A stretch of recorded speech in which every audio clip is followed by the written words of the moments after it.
Hello and welcome. My name is Alan and we are back with the final chapter of the Bhagavad Gita. We are finishing up today with the final chapter. I think it's chapter 18.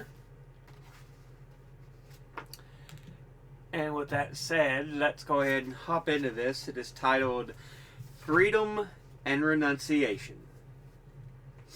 This final chapter of the Gita roams over many subjects, beginning with the discussion of the merits of a renunciation versus the life of personally involved action.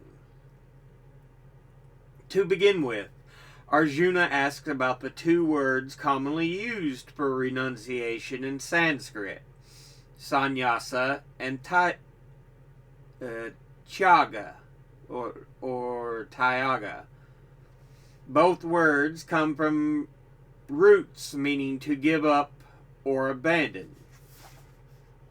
Sannyasa acquired the special meaning of giving up ordinary life to live the austere, wandering life of a homeless pilgrim. The sannyasi is a monk one who does not participate in family life and has withdrawn from society. In a sense, he has withdrawn from life. Krishna does not recommend this kind of renunciation. In fact, he says it is impossible for anyone to give up in this way. For as long as we have a body, we have to do a certain amount of work just to maintain it.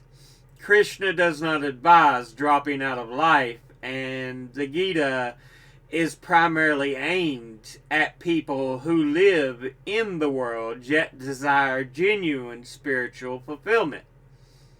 This kind of renunciation Krishna recommends is tyaga, where it is not activity but selfish desire for the rewards of action, of work, of life, that is to be renounced. Arjuna is advised to fulfill all his responsibilities, but without a selfish motive. In particular, he should not give up the three great virtuous works: sacrifice, giving, and spiritual disciplines.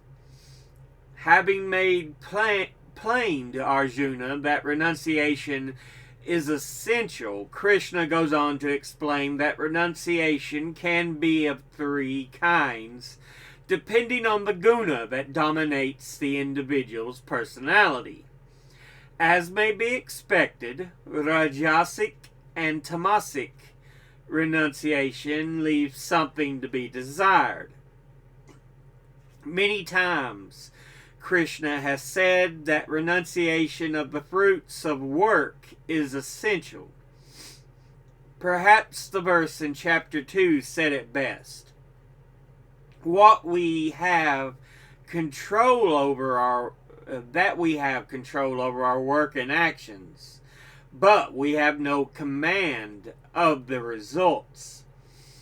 The word karma phala tyaga appears again and again, and the literal translation is renunciation of the fruits of action.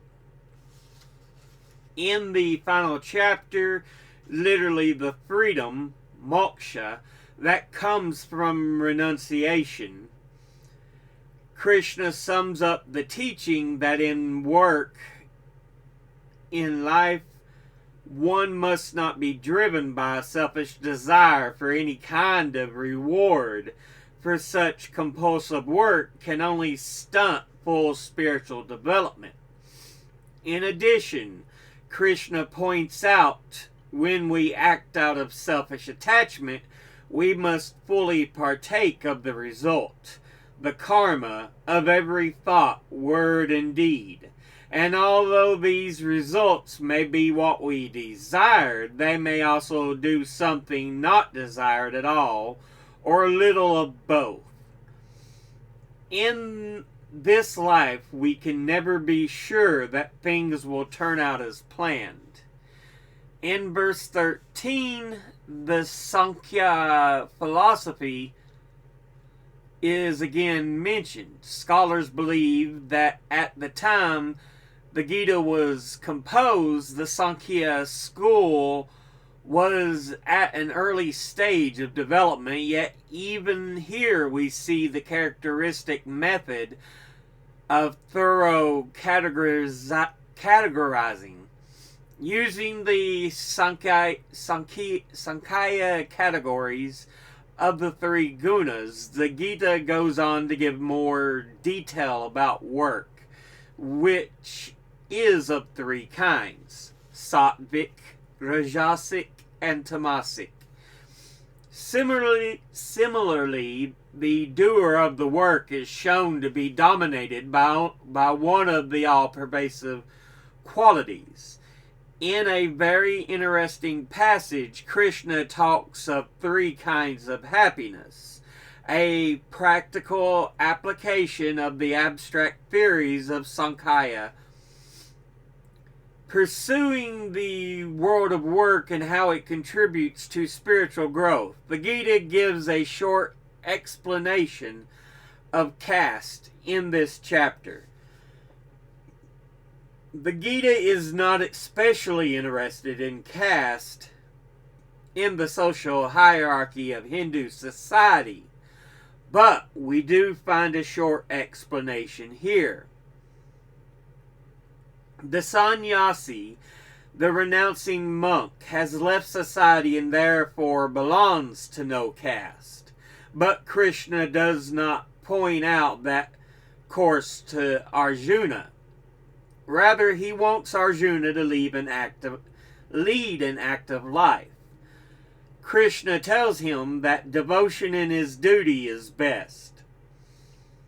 It is better to do one's own work, even if imperfectly, than to try to take on some other work.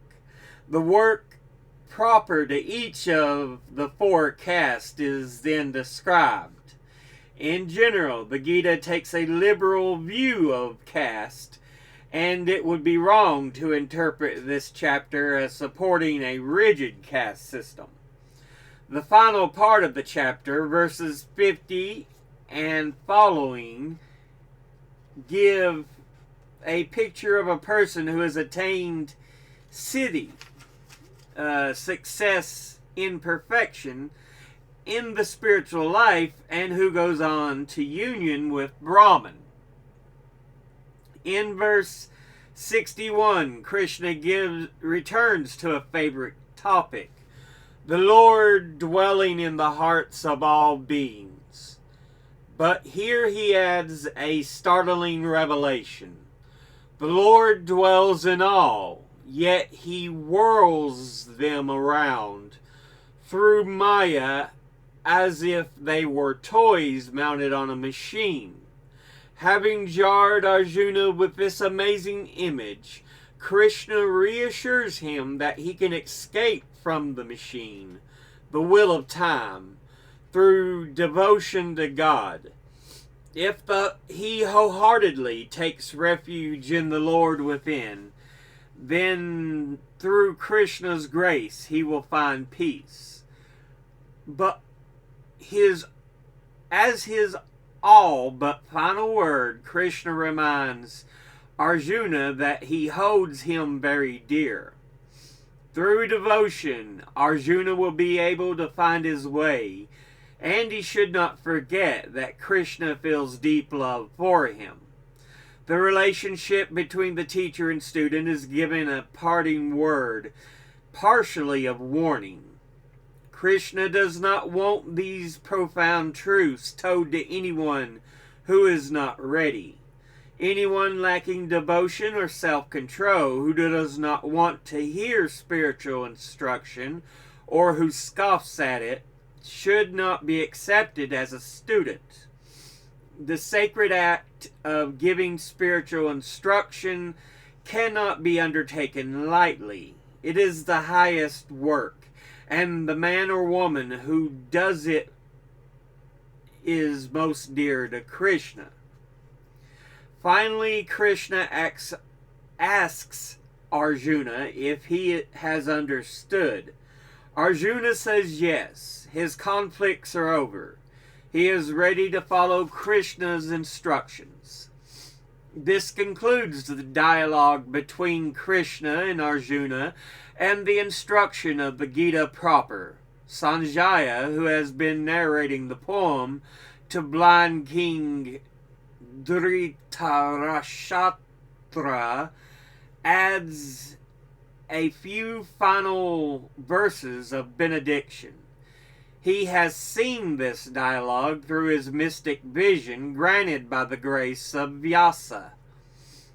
Just recalling this wonderful conversation makes his hair stand on end in ecstasy, and when he remembers Krishna's wonderful beauty, his joy is boundless. Now, the actual text. Arjuna, O Krishna, destroyer of evil, please explain to me sannyasa and tyaga, and how one kind of renunciation differs from another. Krishna, to refrain from selfish acts is one kind of renunciation called sannyasa. To renounce the fruit of action is another called tyaga. Among the wise, some say that all actions should be renounced as evil. Others say that certain kinds of actions, self-sacrifice, giving, and self-discipline, should be continued. Listen, Arjuna, and I will explain 3 kinds of tyaga and my conclusions concerning them. Self-sacrifice, giving, and self-discipline should not be renounced, for they purify the thoughtful. Yet even these, Arjuna, should be performed without the desire for selfish reward. This is essential. To renounce one's responsibilities is not fitting. The wise call such deluded renunciation tamasic. To avoid action from fear of difficulty or physical discomfort is rajasic. There is no reward in such renunciation. But to fulfill your responsibilities knowing that they are obligatory, while at the same time desiring nothing for yourself, this is sattvic renunciation. Those endowed with sattva clearly understand the meaning of renunciation and do not waver. They are not intimidated by unpleasant work, nor do they seek a job because it is pleasant. As long as one has a body, one can renounce action altogether. True renunciation is giving up all desire for personal reward. Those who are attached to personal reward will reap the consequences of their actions. Some pleasant, some unpleasant, some mixed. But those who renounce every desire for personal reward go beyond the reach of karma. Listen, Arjuna, and I will explain the 5 elements necessary for the accomplishment of every action as taught by the wisdom of Sankhya. The body, the means, the ego, the performance of the act, and the divine will. These are the 5 factors in all actions, right or wrong, in thought, word, or deed. Those who do not understand this think of themselves as separate agents. With their crude intellects, they fail to see the truth. The person who is free from ego, who has attained purity of heart, though he slays these people, he does not slay and is not bound by his action. Knowledge, the thing to be known, and the knower, these three promote action. The means, the act itself, and the doer. These three are the totality of action. Knowledge, action, and the doer can be described according to the gunas. Listen, and I will explain their distinctions to you. Sattvic knowledge Sattvic knowledge sees the one indestructible being in all beings, the unity underlying the multiplicity of creation. Rajasic knowledge sees all things and creatures as separate and distinct. Tamasic knowledge, lacking any sense of perspective, sees one small part and mistakes it for the whole. Work performed to fulfill one's obligations without thought of personal reward or whether the job is pleasant or unpleasant is sattvic. Work prompted by selfish desire or self-will, full of stress, is rajasic. Work that is undertaken blindly without any consideration of consequences, waste, injury to others, and one's own capacities is tamasic. Sattvic workers are free from egotism and selfish attachments, full of enthusiasm and fortitude in success and failure alike. Rajasic workers have strong personal desires and crave rewards for their actions. Covetous, impure, and destructive, they are easily swept away by fortune, good or bad. Tamasic workers are undisciplined, vulgar, stubborn, deceitful, dishonest, and lazy. They are easily depressed and prone to procrastination. Listen, Arjuna, and I will describe the three types of understanding and will. To know when to act and when to refrain from action, what is right action and what is wrong, what brings security and what insecurity, what brings freedom and what bondage. These are the signs of a sattvic intellect. The rajasic intellect confuses right and wrong actions and cannot distinguish what is to be done from what should not be done. The tamasic intellect is shrouded in darkness, utterly reversing right and wrong wherever it turns. The sattvic will, developed through meditation, keeps prana, mind and senses, in vital harmony. The rajasic will, conditioned by selfish desire, pursues wealth, pleasure, and respectability. The tamasic will shows itself an obstinate ignorance, sloth, fear, grief, depression, and conceit. Now listen, Arjuna. There are also three kinds of happiness. By sustained effort one comes to the end of sorrow. That which seems like poison at first, but tastes like nectar in the end. This is the joy of sattva, born of a mind at peace with itself. Pleasure from its senses seem like nectar at first, but it is bitter as poisoned in the end. This is the kind of happiness that comes to the Rajasic.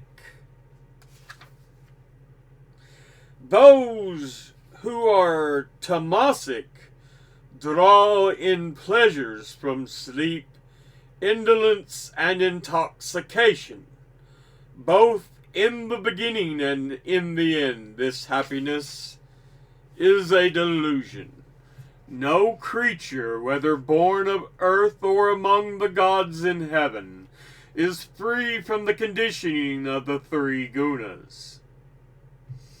The different responsibilities found in the social order, distinguishing Brahman, Kshatriya, Vaishya, and Sudra, have their roots in this conditioning.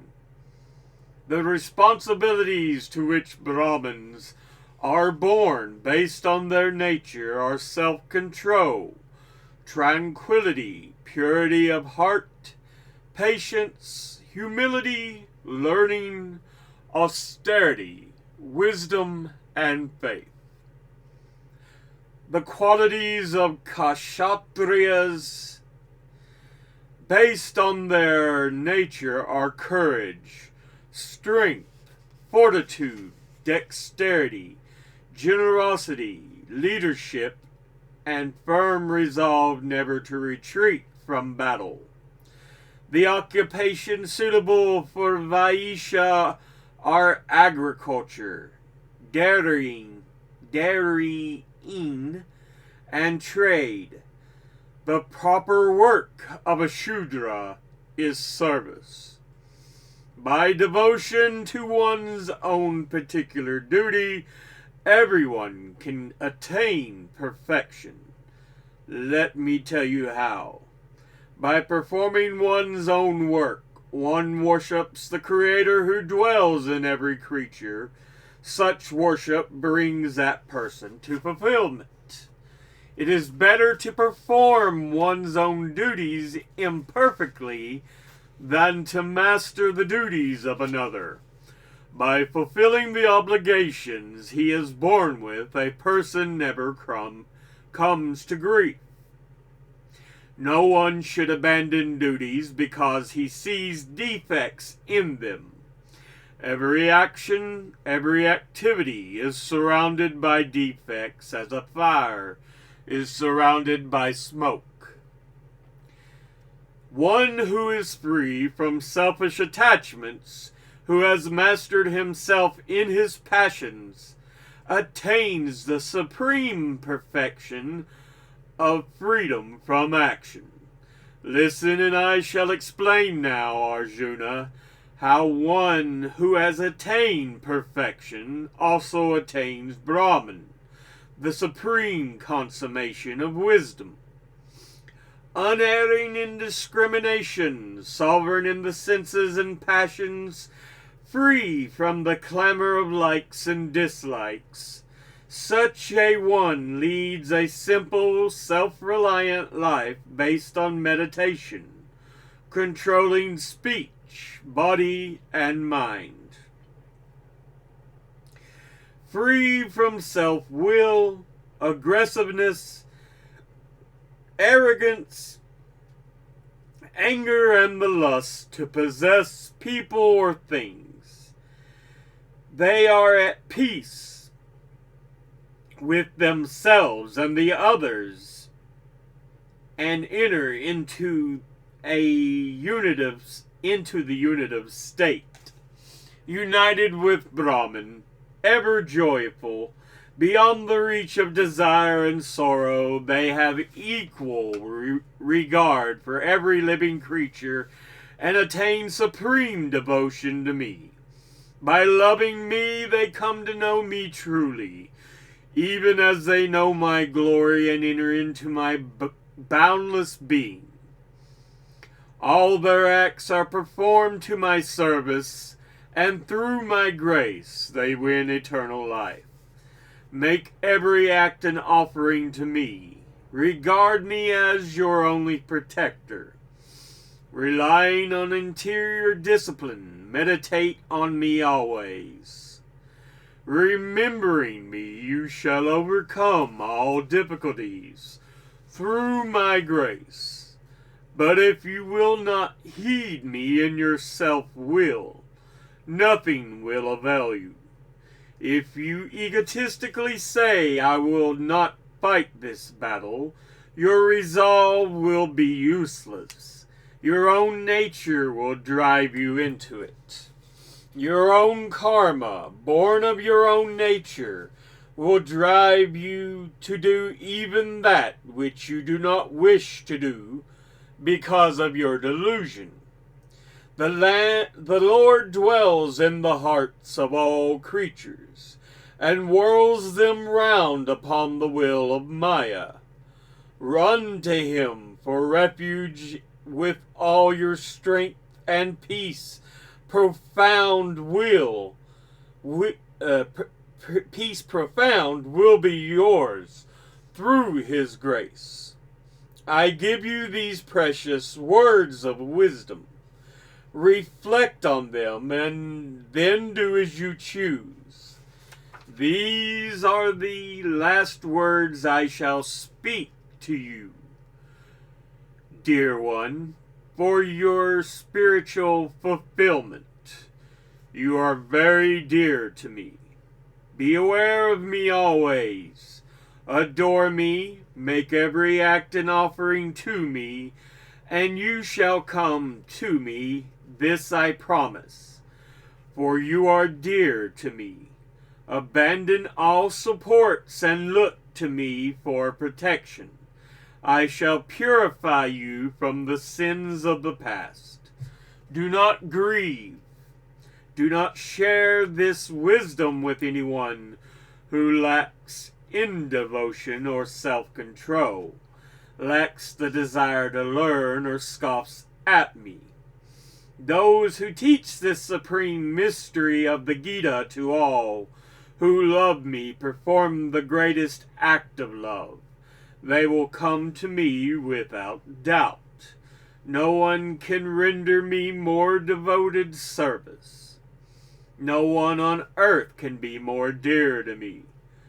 Those who meditate on these holy words worship me with wisdom and devotion.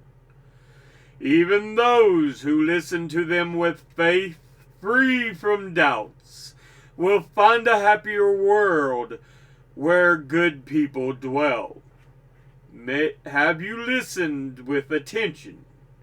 Are you now free from your doubts and confusion? Arjuna, you have dispelled my doubts and delusions, and I understand through your grace. My faith is firm now, and I will do your will. Sanjaya. This is the dialogue I heard between Krishna, the son of Vasudeva, and Arjuna, the great-hearted son of Pritha.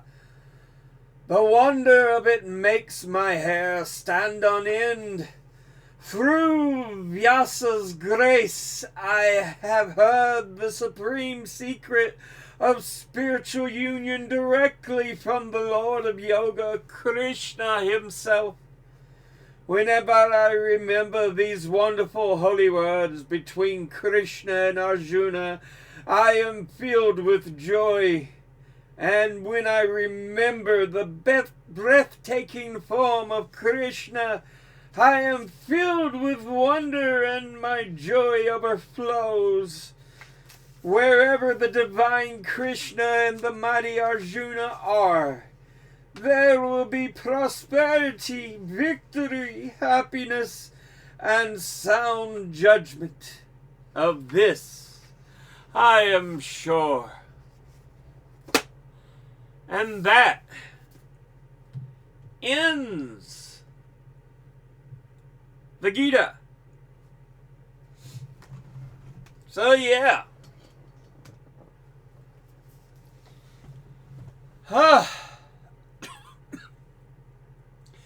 We have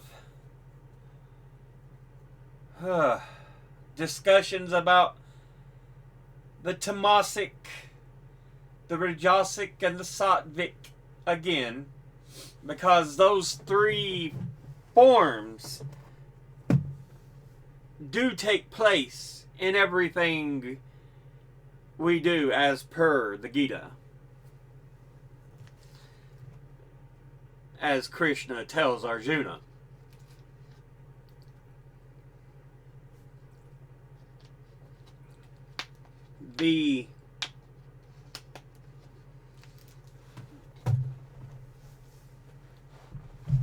At the end there, Arjuna's more sure of everything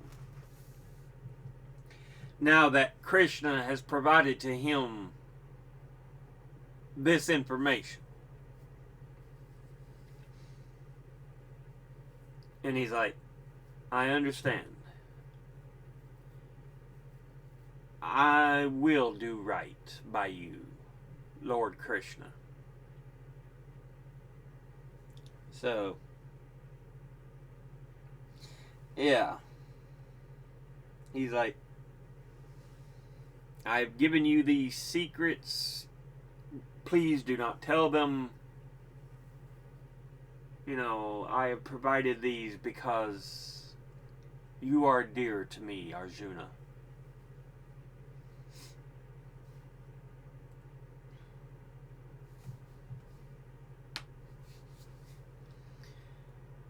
Yeah.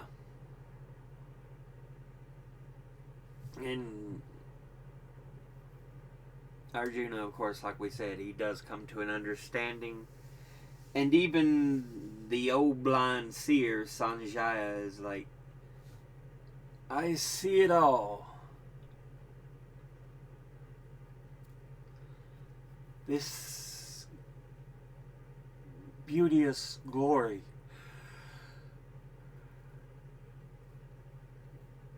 It brings such joy, such happiness.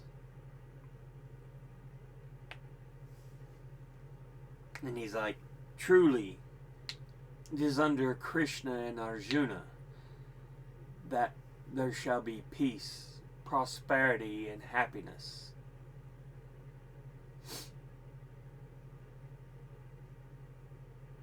And that's where the Gita ends. It kind of makes me want to read some more. I need to pick up some more Hindu scripts. I think this is the only one I actually have, but yeah.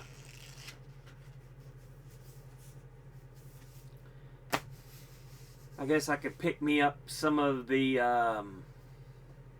Vedas. I think it's Vedas. Or is it the Gunas? There's a lot I try to process here, but yeah.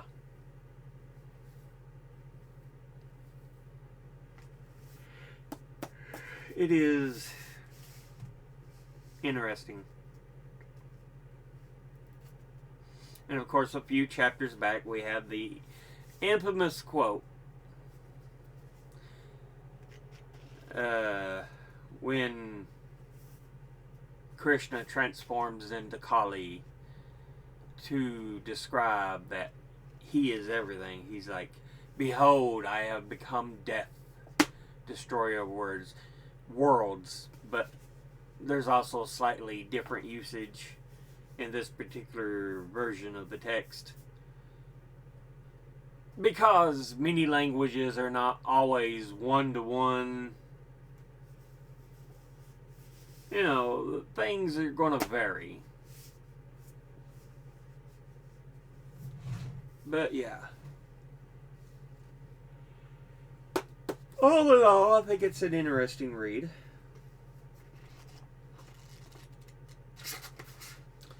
Don't know where I'll pick up next. For another mythos, I've got a book on Buddhism. Actually, maybe a couple books on Buddhism, actually. Let's see, what else have I got? I've got a book on life in a Shinto shrine, Japanese. I've got books on just varied Native American mythology, books on Japanese mythology. Oh goodness, what else can we do?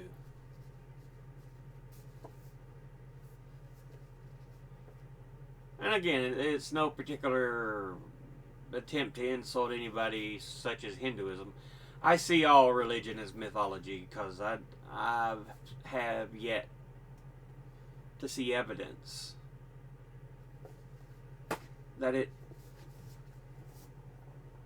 any of the holy books are factual.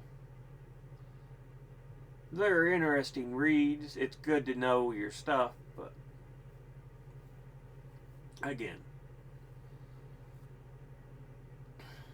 But I think I'll have to look through and see what I want to do next.